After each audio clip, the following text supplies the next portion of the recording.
I'm super excited and delighted to introduce our guest, Angus Allan. Angus is a seasoned product leader with experience spanning multiple countries and continents and sectors. Angus is currently working as a senior product manager at CreateFuture, which is a digital transformation consultancy, where he focuses on using AI and product strategy to help companies innovate and grow. Angus is a perfect guest for us today because he's a strong advocate for responsible AI and was instrumental in launching an award-winning money-saving expert chatbot designed to support fraud prevention in banking. Outside of work, he organizes Product Tank in Edinburgh and serves as a non-executive director at Rock Trust, Scotland's largest youth homelessness charity, and also publishes his thoughts on AI and product strategy at aiangus.com. And last but not least, Angus, we're very happy to have Angus on our governance board at the Scottish AI Alliance as well. All right, hi Angus. Hello, thank you so much for the introduction. It's really wonderful to be here. I think always a good time to talk about AI, but I think now especially this intersection between responsible AI and business especially, I think is a really important conversation to have. So really lovely to be here, and thank you for the introduction. So great to have you here. You wear many hats. Were there any that I've missed? No, I've got my I've got my one hat on today for this. So yeah, no, keep me very busy. AI is a topic in and out of work that fills my time. It is a huge topic, absolutely. So we will be concentrating on responsible AI, but I think before we start talking about it specifically, let's draw a picture of the AI landscape in Scotland. So in your work, you will work with clients that are looking to adopt AI, and there are various organizations of all shapes and sizes. Can you give us a sense of what drives this interest in adopting AI, and also what are the business goals and hopes that your clients are hoping to achieve with AI? Yeah, thank you. So from I suppose two perspectives. One being really hands-on, working with organizations. So everyone from FTSE 250 style companies right down to SMEs, trying to understand what the drivers are for wanting AI to come into businesses. And I think quite a few key themes have been coming out over the last sort of 2 to 3 years, but especially the last 12 months. I feel like the drive for AI to be a sort of competitive differentiator has really accelerated. And there's some research that we've done at CreateFuture. So we went out to market research firm, went and surveyed over 1,000 business leaders across the UK and got a really good sense of where the position is, and especially in Scotland, I think really useful. It aligns well with what other organizations like Scottish Enterprise have done in this space. And the really, I guess, maybe startling thing for someone that works in AI all the time is that lots of businesses still don't have an AI strategy or AI policy or a really clear level of understanding from a governance perspective where AI fits into the whole organizational structure. So one of the things that came out from our research was 38% of leaders had no defined AI vision or strategy, but 60% of leaders recognized it as crucial to long-term success. So there's a disconnect, I suppose, in terms of understanding that AI is going to transform our products, our services, the lives of employees and society, but a lot of difficulty getting started, I suppose. And I think a lot of businesses have been moving through proof of concepts and proving out where is AI going to fit into the sort of their own organizational structure.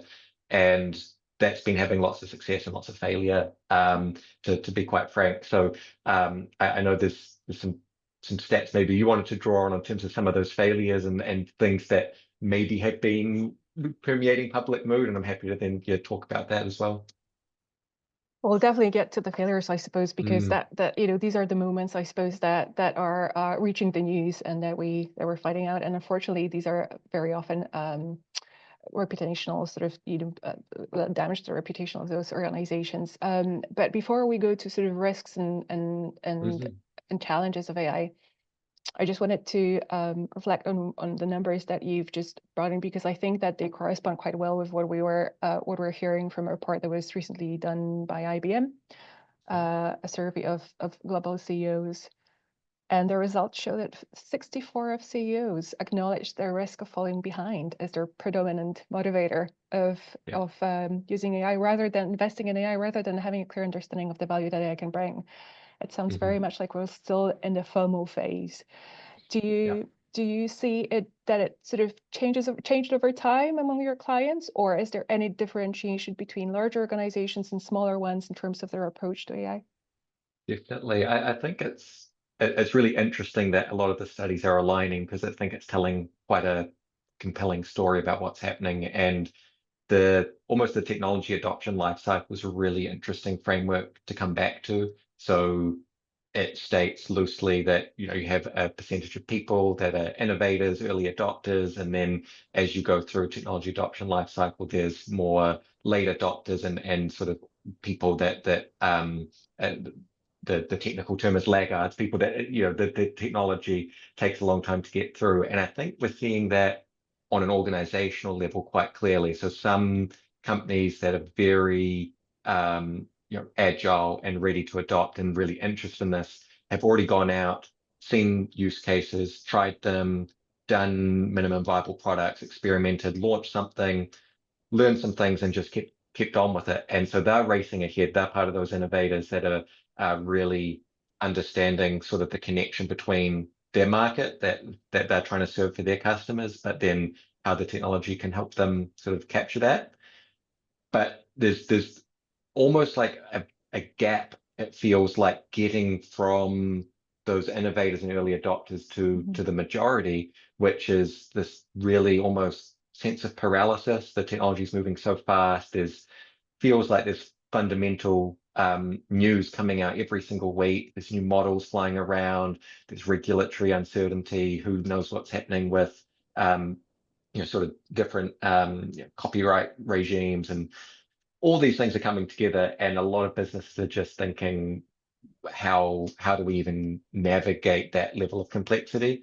So it's somewhat less the size of business, but more the attitude that the business has, because I've certainly seen and been happily surprised to see enterprises, really large organizations, that they're way down the list. They've got data scientists, they've got people who are talking about this, they've got use cases, they're great. And then some smaller organizations who you'd think would be more agile are still struggling with the use cases. So almost like a leveling effect needs to happen, where we can get to a common understanding of how AI is going to impact us and how we can use it, the impact it's going to have on customers and society, and help sort of bridge that gap. Because I think we're getting there, but we need support, or businesses need support to get past that first hurdle with the adoption life cycle. So it feels like it sounds like it's less of a factor of a size of an organization, more of an appetite for risk and culture of innovation within an organization.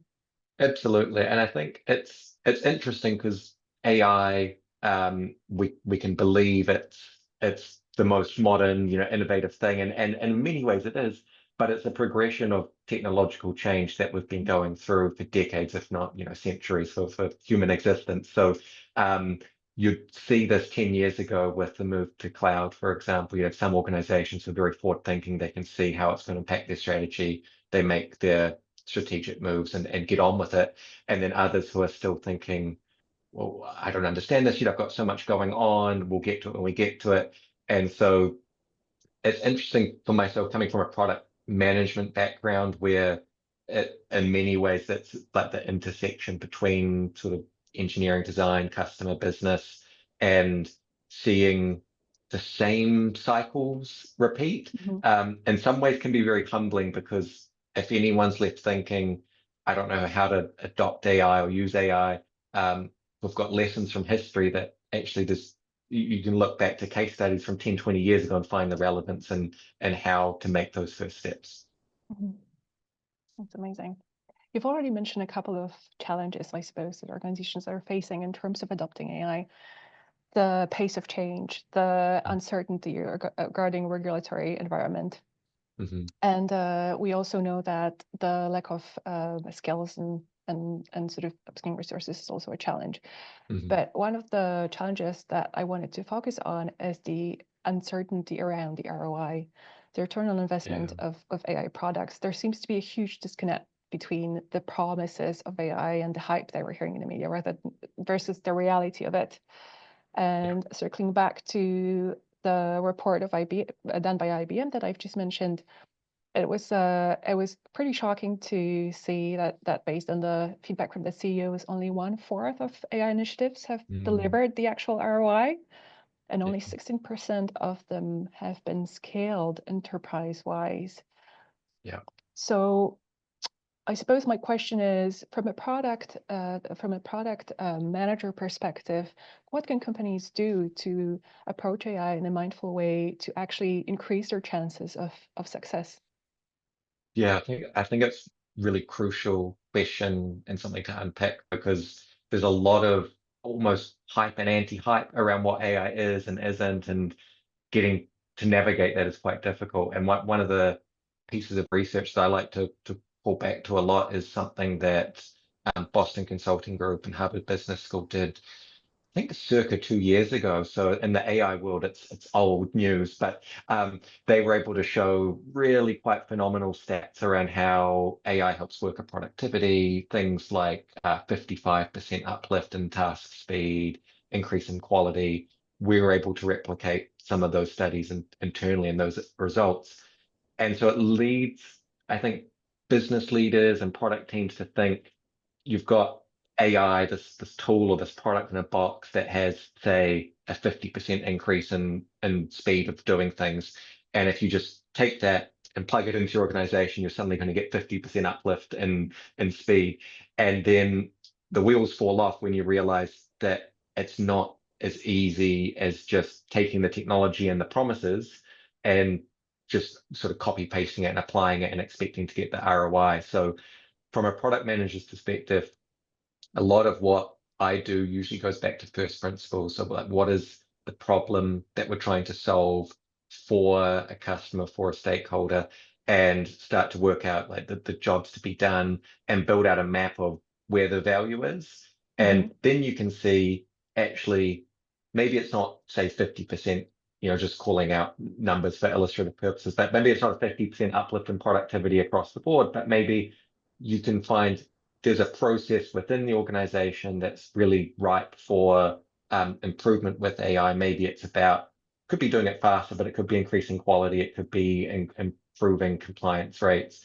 And then when you've actually identified it's a problem worth solving, there's value in solving it, and then you apply AI deliberately to that problem, then we're seeing more of the ROI. And I think it's a shame that I think organizations might get turned off from adopting AI based on poor experiences of sort of the first wave of adoption, where they've kind of giving everyone a license for ChatGPT, or they've thrown a chatbot into their product and then gone, oh, it's not delivered any results. But did they even ask their customers if they want to talk to a chatbot at all? Maybe the real answer is the customers want to talk to your human advisors, but let's try and make those human advisors more efficient and give them better access to information. Let's help them escalate more efficiently. And so when you start it from the problem perspective rather than the solution perspective, it's a lot easier, I would hope, to get that ROI, and also to prove kind of the thought chain from step by step where you're doing those actions and where you expect the benefits to be. I love that you mentioned external clients, but also internal clients, so people who are going to use it. We'll talk a little bit later. I'll ask you, we'll talk a little bit about trust and sort of how the trust and culture are really key drivers for successful adoption. But I think it might be a good moment to mention the Klarna case study that we've just spoken about before this webinar, that announced that after several months, if not years, investing and becoming an AI first company, and saying they'll deploying AI chat and saying it's going to work as efficient and sort of replaces 700 customer service workers, they are actually now just reversing course and starting to employ people again, because admittedly they focused too much on cost reduction, and that resulted in lower quality of customer service. What's your Yeah. take on that? I think it's really interesting because I've actually used the Klarna example when talking to clients about here's an organization that's taking that sort of innovative first mover approach. So to see them reverse course is in some ways surprising, in some ways not surprising, and I think it does go a lot to that problem solution mindset. So I don't know what discussions happened internally, of course, but I would imagine how quickly it was adopted and how aggressively they went to AI first, you're bound to run into challenges where actually you realize this process doesn't need to be using AI, or it's better to have a human in the loop, or it's better for humans to lead on certain things.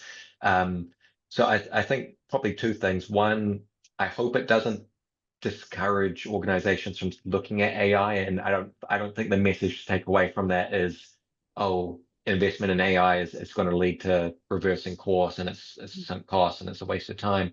Um, but it is a really good cautionary tale of not diving in so fast and breaking things essentially where I think one of the tenets essentially of responsible, ethical, inclusive AI is that almost this risk mitigation component. So if you're going forward with principles and values that you can codify to say, we're going to be customer first, people first, we're going to look after our colleagues, then you probably wouldn't make the same decisions perhaps that they did. And so I think that's possibly a selling point maybe for being a bit more deliberate. And we just talked about ROI. They've presumably had some negative ROI. So I think all of these things around going in with the right mindset protect, but also give you the potential to achieve the possibility of the technology. Because I think fundamentally it is really transformative technology, but it's not as simple as our customer service department tomorrow is now using AI and we're going to expect all of these benefits to automatically happen. Absolutely. You've mentioned some of the values that are very at the heart of everything that we do: trustworthy, inclusive, ethical AI and responsible AI. And I think that everything that we've talked so far is part of the responsible AI and responsible investment, given the cost of AI that goes beyond just the finances, obviously. What is your definition of responsible AI? When you talk to the clients about how do you define it?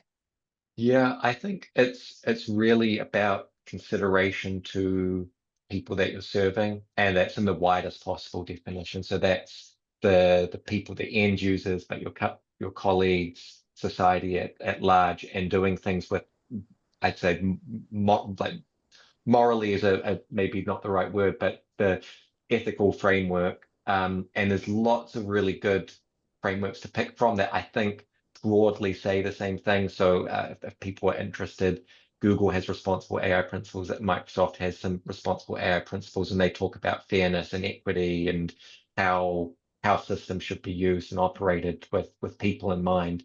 And I think at like a really important level, that should just be part of what AI is all about. Because if we're building products or building experiences that don't actually serve people in a positive way, then we're going to have reversing course, we're going to have negative implications, we're going to have all of these externalities essentially that are unfavorable. So to me, responsible AI is doing things right, and that's by doing it right for people, you're also doing right by the business and the product as well. So I I take maybe it's unusual, but I take a slightly looser view in terms of the specific principles. I think there's so many that you can pull from different frameworks, as long as they're sort of like overlapping with those fundamentals, then the application of that's what's really important. It seems like a no-brainer investing responsibly AI, protecting your reputation of your brand, having a sustainable strategy. But I do wonder if when you're speaking to your clients, what are the challenges, I suppose, that are voiced or concerns around adopting a truly responsible approach to AI rather than, let's throw AI and see how it works and what do we do with it? I think it's unlearning some of the innate reactions we have to these kind of conversations, because I Mhm, feel like it's very similar conversation I have a lot with clients and colleagues around climate and environmental sort of uh, values when building products. And the gut reaction usually is, that's great, I agree with it, but I've got 3 months to get this product out there and make it happen, or I'm going to lose ground to my competition. And so it's almost the de facto response, is, this is an extra thing that I have to do that's going to mhm, cost money and take time I don't have. So let's just do something first and then figure out the consequences later. And you can see how that's appealing, in one sense, if you're under pressure to make decisions and launch products and services. But I think hopefully a lot of conversations we have, it's about dispelling that it has to be the separate thing. Even when you're talking about problems to solve, having some agreed upon principles and ethical frameworks, and just making sure that's part of that conversation. It doesn't need to be, oh, we were going to spend 3 months building this product, but now we need to spend a month trying to figure out what responsible AI means. mhm. There are frameworks out there. People have figured this out. There's lots of research on it. You can just bring it in and use that as a part of the process. And I hope that gives people comfort that it doesn't need to be the scary separate thing to do responsible AI properly. And if you're talking to CFOs and people with the financial and ROI perspective, I think it's becoming a no-brainer that if you're going to serve your customers better, serve more customers in your market, reduce the risk of reputational damage, reduce the risk of regulatory challenge. The case starts to sell itself that actually, why would you not do this? We should be looking at people who don't want to do this with a bit more of a stigma. So I think it's almost just flipping the script a little bit. Absolutely. I think that there's also this barrier of the that comes from the fact that the AI governance is being developed sort of separately from the AI as a tool, perhaps. And Hmm. there is something about building bridges and helping organizations get access to those frameworks, as you said, because they're there. We're not Yeah. starting from scratch, and there's no need to get, I suppose, anxious, when we say about, we talk about ethics or values or bias Hmm. or, societal harms, because there are rules and sort of checklists almost that organizations can follow. Yeah. That's definitely something that we're going to be introducing more and more to the playbook as a resource hub to Hmm. provide sort of this overview of different standards that are applicable and very practical in use. Yeah. One thing I wanted to circle back to, you mentioned, the investment, the funding, the speed, that is sometimes prevents organizations to engage a little bit deeper with that topic. Responsible AI sometimes quite often means using smaller tools that are actually fit for purpose rather than, Mm. using the latest, shiniest things available in the market. But there is sometimes pressure that comes from investors to actually use the latest models, the most comprehensive tools that are Hmm. obviously coming with a higher cost for the environment, among other things. Hmm. What advice would you have to organizations that are sort of struggling with those potentially sort of competing agendas? I think it's almost that traceability from the inception and the creation of the product or the model in terms of what you're looking to deliver, and having really clear outcome driven roadmap. So I probably default to the product manager way of thinking, but it's essentially being able to define what is it that you want to do and why, and have a really good story to tell about that. And then when you get to, say, decisions that need to be made around what is the model that we're going to select or how we're going to deploy this in terms of infrastructure, then you can have conversations and really easily weigh up, this is the outcome that we're looking to achieve. We can achieve the outcome with this model, for example, might be, a small language model rather than a large language model. It could be something that's more efficient in that way. And almost just being able to tie that story from start to finish. I think what I've seen unstick teams a lot is they're kind of making the outcomes towards the end or as they go in terms of, oh yeah, we want to build this because we think people are going to love it. It's going to increase like retention for our customers. And then how much is it going to increase retention? Oh, I don't know, I should go figure that out. And then you're already coming unstuck and you get challenged and someone's going to say reflexively, well, if you don't know, let's just use the best thing possible. Mm. I'm thinking as well, there's a little bit of a stratification happening in terms of the offerings from AI companies. So it has typically been sort of state-of-the-art frontier models and they're coming out progressively. So you have, your ChatGPT and then your 4.0 and then you've got reasoning models and it's kind of moving slightly away from needing to use the state-of-the-art for everything. And like you say, if you're just, say, classifying information in a certain way or summarizing small pieces of text, you probably don't need to use the most advanced AI technology humanity's built to do that in a call center. So that's kind of the thinking as well. And lastly, I guess the last point on that is to not forget about traditional machine learning and AI. I think Gen AI has sucked up so much oxygen, and you have teams going off and throwing a large language model at like a classification problem, and then you say, well, actually, there's this really efficient machine learning algorithm we could do that doesn't use all of this resource, all of this space, but it doesn't get that nice sound off maybe at the boardroom that you're using Gen AI. So it's, I think, being aware of all of that, but tying it to the outcome so you can tell that story and I think build a coalition around that in the organization. Amazing. It reminds me of a case study that I heard about an organization who applied LLMs to convert speech to text to basically get, the notes. I'm not sure. I think it was in a healthcare context, but the challenge that they struggled with was obviously that they were getting more than they bargained for because of all the hallucinations and all the distortions that Yes. the lemma was producing.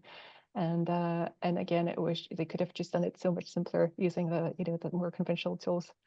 Exactly. Yeah. I think that's a good point on evaluations as well. So I think organizations are getting better at this in terms of when deploying AI, learning how to evaluate that. And so that can be from actually measuring certain parameters of performance that are important, but also red teaming appropriately and doing things that can help describe the performance of that system. Because then you can get some really useful snippets of information. So for example, like hallucination rates, you might have a more state-of-the-art model, and we're seeing this with some reasoning models that they can really excel at, say, it's completing a task and doing that well on the benchmark, but the hallucination rate might be higher. And so, like you say, if you're in a medical context, maybe you're in regulated financial advice, do you want to be using that versus something else? And unless you're measuring it and using domain or industry specific benchmarks and evaluations, it can be really hard to get all of that information. So I think as more organizations are adopting AI, we're getting more sophisticated in a good way in terms of those processes and the role of AI and ML ops and things like that in an organization. One of the things I suppose that we need to talk about is accountability. That's one of the tenets of responsible AI, accountability. And we've seen a number of examples where companies sort of deployed AI chatbots specifically, and then it didn't go as planned. And there was all debate, who's responsible. One example that comes to mind is Air Canada that deployed their Yes. chatbot, and that chatbot misguided their client, and they were trying to claim in court that it wasn't their fault. That it was basically down to the chatbot producer and the creator. I'm not sure if it was based on OpenAI's ChatGPT. But yes, we know that a lot of those tools and models that are available in the market are basically black boxes. I think that everyone who's working in the AI field already is familiar with that. But how do you approach accountability when you don't have a full understanding of the product that you're putting out there? Yeah, I think that's an interesting piece where AI policy and governance can help. So a lot, like one of the first questions I usually ask of an organization when they're deploying AI is almost what are the red lines and what is AI doing and not doing. So are you going to have, for example, you might have an organization say we want to use AI for everything, and then you ask the question, do you want it to be doing performance reviews on behalf of managers? And then people go, oh, no, I'm a bit uncomfortable with that because of these reasons. And so like unpicking some of those red lines up front so that you can almost preempt the accountability question, I think is really useful, because then you can see what actually matters for the organization. But then when you're actually deploying it, say you're deploying it in a product. So one of the things that we did, money saving expert chatbot, which was deployed into the money saving expert mobile app, was being really upfront. This is not financial advice. This is not, specific tailored guidance for you and your specific situation. It helps pull information and helps you make decisions better. So I think part of the accountability is also telling the users of the product what are those red lines, because there's some really interesting and worrying reports and news that's coming out about how people using AI and really anthropomorphizing it, and what it's leading to is people, I guess, having more of a assumption about AI's capabilities than is true to life. So with the accountability, yes, at the organization and then at the product and the usage, making sure everything is really clear, because otherwise you get situations where people are like blindly following advice that they shouldn't be, and things like that, which should be quite dangerous. Yeah, absolutely. It made me think of all of the things they're now finding out about dependency and overusing and cognitive impacts of over relying on AI, which is I think another area that we need to incorporate in product design and how we deal with that. But you mentioned governance and regulation, and obviously, the regulation right now is sort of quickly changing the environment, the regulatory environment in the UK and EU and US across the ocean. The reason I wanted to talk about it is because in the recent public attitude survey that was released by Ada Lovelace Institute and Lovelace and the Alan Turing Institute, nearly 3/4 of British public says that they need laws and regulation to trust AI. And I do wonder, in the absence of actually strong regulations, how can organizations help their customers, their employees, to be more comfortable with AI and to gain that trust that is just so crucial for AI adoption? Yeah, I think this is where responsible AI as a competitive advantage has a lot of room to grow. So in an open marketplace, you almost consider the factors that there's a lot of public distrust. There's this research from University of Washington that when marketers use AI as a selling point for a product, it actually lowers purchase intentions. So that with the research you've cited as well, there's showing this in the public sphere, people are a lot less trusting of AI than maybe what the technologists are. And so in a marketplace, if you're just going to deploy AI products without thinking through the accountability, the impacts, the fairness, what I imagine will happen is you have organizations that take that really seriously. They build great products and great experiences that then people can trust and use. And then the people and the organizations, rather, that do rush out a quick product in 3 months without thinking about anything because they want to be first, they want to get it done quickly, they're then not going to resonate with the public, and people won't want to use it. So hopefully will be a self-repeating feedback loop, and that good practice leads to good outcomes. But until we get there, I think there is a role of government to play. There is a role in the industry as well to help people sort of use these products and understand their capabilities. I think there's a lot of sort of wash between sort of Silicon Valley, almost dystopia kind of undercurrents in terms of how AI is being used, in terms of the products we use every day and the effects that might have on people. And so almost I think being taking that front on as organizations that when we're using AI, this is, I think there's lots that Scotland's doing in particular, I think, with differentiating on UK strategy around responsible, ethical, trustworthy, inclusive AI. And so I would guess then that consumers, if they see organizations take that seriously and they know they're using AI in this way, my data is safe because it's being protected in these ways, it's not being used to sell me ads, et cetera, then that's going to have a better outcome from a product point of view. So I think almost getting that message out there in the absence of regulation and in the absence of really clear incentives, just really showcasing the market incentives, I think, are there. My only hope is that it doesn't lead to AI washing, you Yes. know, so Yeah. into greenwashing. I suppose that's a true risk there as well, Hmm. and just presenting AI as more than it actually is. And Exactly. absolutely. I wanted to mention AI agents. We haven't spoken about them yet. Obviously, the Hmm. hottest topic in AI just now, capable of completing tasks end to end. It's another level of complexity, another level of risks. Hmm. How do you feel responsible AI concept, I suppose, or approach applies to AI agents? Yeah, I think it's the same principles apply, but the stakes are higher.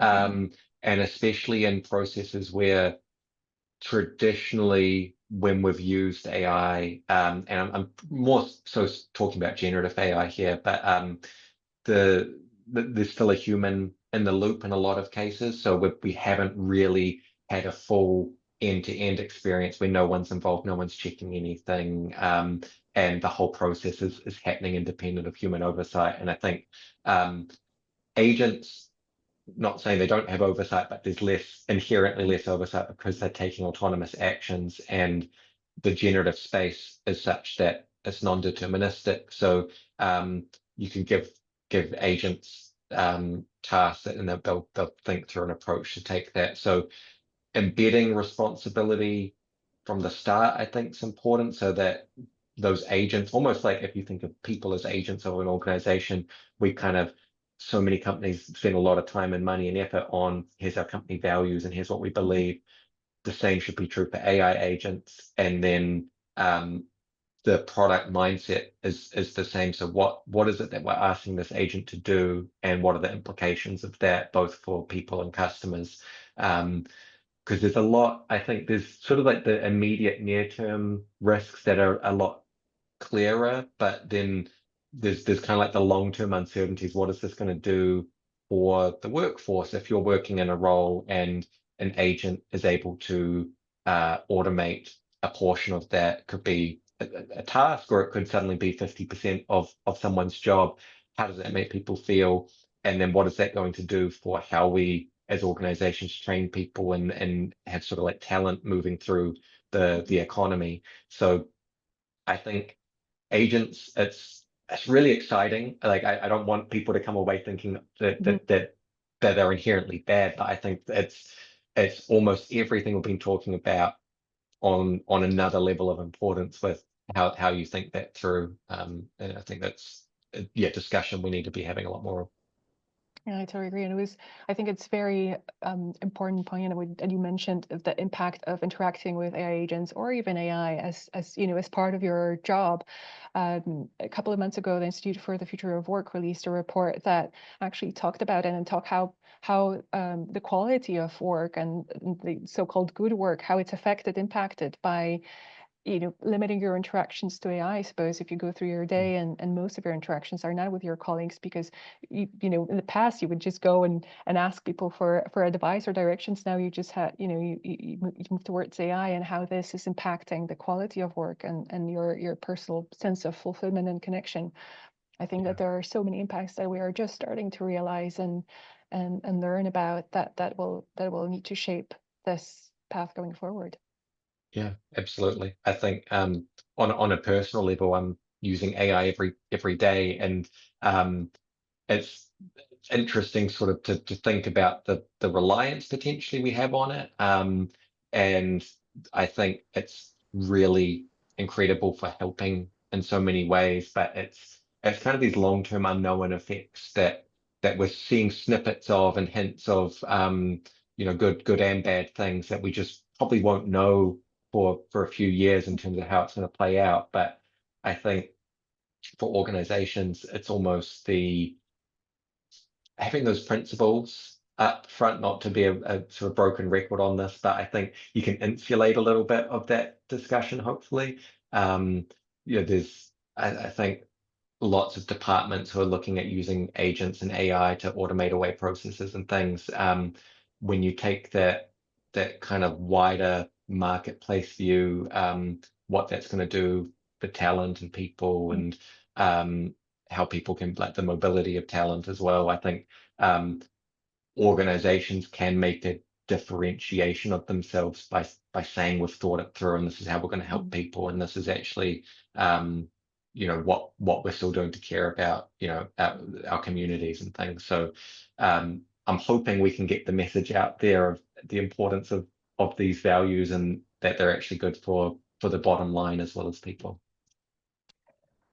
So that's what we're doing day in and day Yes. out, I suppose, trying to spread the good word.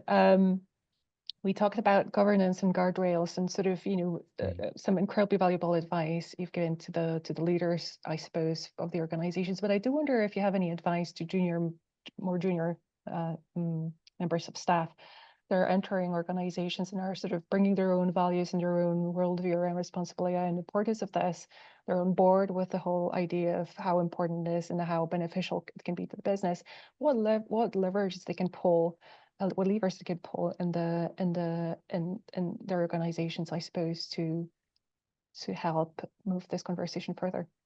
Yeah, it's a good question, and I think it's really salient because I had discussions with people about how can, say, a junior product manager influence the roadmap of a product when they don't necessarily have the authority to, and get some of these ideas across. And I think it's really a common experience, perhaps, especially in larger organizations. You're talking hundreds or thousands of people. It's like a whole mini country, really, with stakeholders and interests and politics and things to all consider. So I think getting sort of the story and the narrative straight, so that it can be approached. So some people are going to be inherently more drawn to the financial, the risk mitigation aspect, and so being in a discussion where maybe senior stakeholders throw AI into this because I've read something great about how it's going to save a lot of money, and being able to be armed more with those kind of discussions around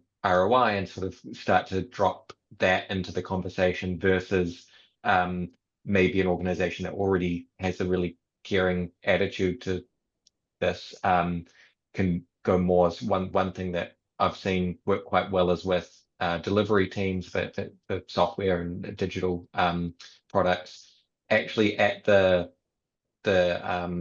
Scrum level with user stories and tickets that are being delivered, having things like a checklist that can draw people back to some of these discussions. So one really effective one is for when writing requirements documents, having a simple, almost like yes, no, or a positive, negative impact sort of driver on what's this going to do for people or accountability. And you could even list out the responsible AI principles. And I recommend people look up some of those frameworks after this discussion to get a sense of some of them.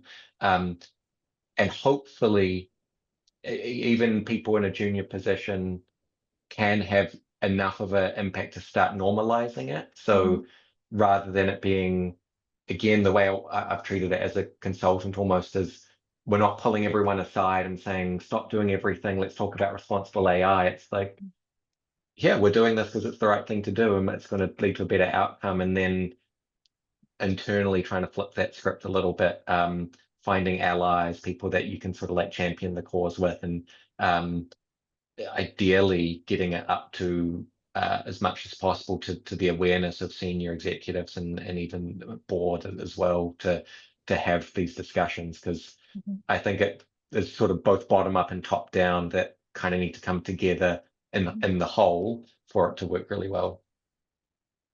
I love your message. It's very empowering. Thank you so much for sharing all your tips. I'm thinking it might be a good time to look at the questions, and thank you so much everyone for submitting the questions. So first one that came our way is: have you seen an application of AI recently that has impressed you in particular, or gives you hope for the future? Gosh, I think it's more on the impressed side. I think there's this really interesting piece around we have all of these foundation models, all of this AI technology, but how we use it is still a whole long roadmap of implementation. And so even if we didn't have any more research, any more advances in the models, we've still got 5, 10 years of actually figuring out how to make the most of it. So I've been really impressed with a lot of the reasoning models and how they're using tools. So it's not only just thinking through a problem, but actually pulling in web results, generating code, executing code. And I think as a microcosm, I think that's a good example of it's not just about like copy pasting the model into the business environment. It's what are all the pieces that are required to get the solution to an answer. And so I've been really impressed by that. And I think as a lot of those models are being distilled smaller and smaller, I'm hoping we can have more conversations about running them locally and getting off kind of like reliance on hyperscaler centers and things like that. Because I think then we can kind of like distill this down to the local level and not have as much of a maybe an environmental footprint as well. Very good answer. I have a lead-in question, but I'm going to ask it anyway. Sure. Could the could the problem versus solution framing around AI oversimplify complex systems and result in applying tools where deeper structural change might be needed for true equity? Yes, I think so. So I think probably a really large part of my job is actually not even getting touching the sort of like the code or the implementation of it. It's dissecting through those first order principles. And a lot of times, say you're doing like an AI ideation workshop, where can we find AI to use in the business? I think normalizing that it's okay to come out of that and say we didn't find an AI solution, or we found actually there's this really important low-hanging fruit over here that let's get on a call with that person and change how this process works or our operating model and think about our strategy. And I think then when you can not really just lead with AI for everything, it can be more, it's something we know a lot about. We've got an approach and a process to deploy it, but it's one of many approaches and processes, then makes the whole process more valuable. And yeah, I think organizations are hugely complex systems, and yeah, the mistake is probably to look for problems even with that solution in mind. It's, I think, being as agnostic as possible is really important. Absolutely. There's a thing that Steph Wright, who's the head of Alliance, talks about quite a lot, that we cannot apply technical solutions to people's problems.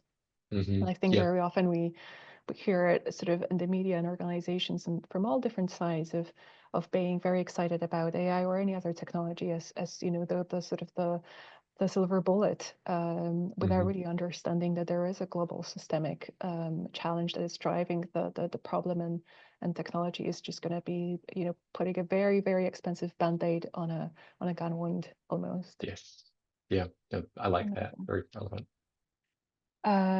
Okay, another question. What's the quickest route to empower citizens, judges and blocks, with the confidence that they need to explore AI safely and become more discerning consumers, recipients of services?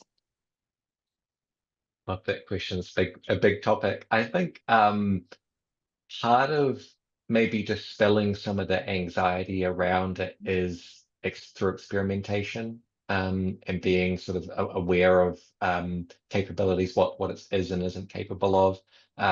There's a lot of pieces that I've read in different publications around the privacy implications of that as well. So I think people almost as like step zero, knowing what you are and aren't comfortable with. Like, would you share photos of yourself on social media? If yes or no, then that might change how what you'd share with AI and be comfortable with that. And so I think part of the empowerment is the knowledge and the experience, and through experimenting. It's, I think, almost making it fun is a really important part of then learning. I think, to not to be too overt with plugging the AI Alliance, but I Oh, think please do. there's so many things that it's really wonderful in Scotland, but it's applicable to everyone in terms of AI literacy and getting the word out there. There's so much that I'm sure you could speak to specifically on programs that are run that anyone can join, because we've talked a lot about business here today, but it's actually everyone in society. This is going to and is impacting everyone. So there's almost a responsibility on everyone to be informed and empowered. Yeah, and it's definitely the approach that we're taking at the Alliance in terms of AI literacy to make sure that we include everyone in the conversation, but also how do we help people be confident that are impacted by AI but are not their voices are not heard in sort of how AI is being used and deployed. And shameless plug here of one of our programs, AI literacy programs. It's called Living with AI. We are offering a free online course, and also workshops are coming soon around Living with AI and some free resources. And we focus exactly on that. Thank you so much, Matt, or for sharing the link. Where the course is an entry-level course, doesn't require any technical knowledge, and it basically talks about why there's societal impacts, but also dispelling the myth of what AI is and isn't, and sort of cutting through the hype and the jargon. Yes. Amazing. Okay, we have a time for one more question. I have so many questions here. Okay, let's go with this one. You will struggle to get a world where regulatory approach. This may allow more relaxed development approach in parts of the world, which will be hard to control in others. It may also result in more ethical organizations being financially impacted. I'm still wondering whether I'll be let into the US in the future. But how do we better ensure a level playing field and a focus on the reward aspects of being ethical? And is there enough focus on the ethical side of AI in our higher education systems? We could have a webinar on that question. I love it. I think I can't speak to what's currently in higher education, but I think if it's not already a huge focus, it should be. I think with so many of these really important things that are impacting us as a society, that we touched on the environmental side as well. It's trying to really. I almost think of it as Trojan horsing the language of capitalism in a sense. It's finding what is it that's important to the rewards and incentive system that makes products and companies successful, and then finding how this sort of approach can actually improve that. And so I completely recognize there'll be other countries that have extremely permissive or zero regulations around this kind of thing. There'll be there's already, a rift between EU and US, and geopolitics with Asia as well. So there's all of these things that we probably as individuals can't control, but cutting through to like a lot of the research that we've talked about in this with society, and if you're talking about, say, the UK specifically, I think the rewards and incentives are already there to be more responsible and ethical. It's almost we've got really bad marketing around this.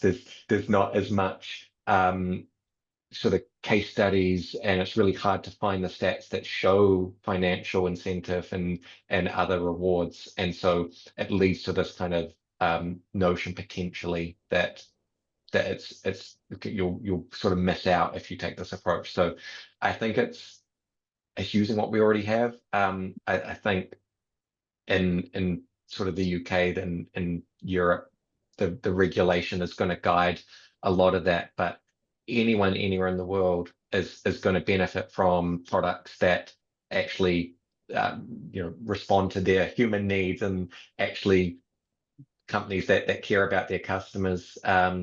And I think that's not only a good thing to strive for, but it's in a competitive marketplace can be a differentiator that then leads to better market share, less regulatory scrutiny. The list can go on. So I think that just seeing the alignment of incentives we already have. Absolutely. And I think it's incredibly important to acknowledge that no one wants this to go bad. No one wants this to go Yeah. bad. And if it goes wrong, we're all going to lose globally. There are global impacts. They're affecting us.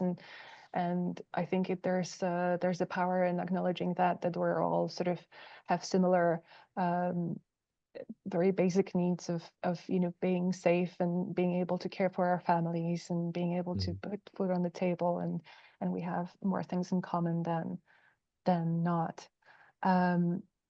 I'm afraid that's all the time that we have for questions, but thank you so much for submitting all those wonderful questions. Just to summarize, one very quick question for you, Angus. What are you most excited about for the AI future? I think just seeing more companies innovate with this, and I think this discussion evolving. 12, 18 months ago, responsible ethical AI still felt like a little bit of a fringe subject, but now I'm getting asked about it. It's almost, I'll have clients from all sorts of industries saying, what are you doing with responsible AI? And the fact that the message is starting to get through is really exciting. So I hope we can see more of it. And Scotland in particular, we can make this our competitive advantage and differentiator on the world stage. Amazing. I love it. All right. Thank you so much again for this wonderful discussion. It was so great to have you here, and I'm so happy that you joined us for the first webinar. For everyone that is listening in, if you'd like to stay in touch with us and be notified about future events, please do sign up to our newsletter at the Playbook, ScottishAIPlaybook.com, and follow us on our social media channels. And thank you so much for your attention. Thank you, Angus, for having the chat. It was great speaking to you, and take care and cheerio.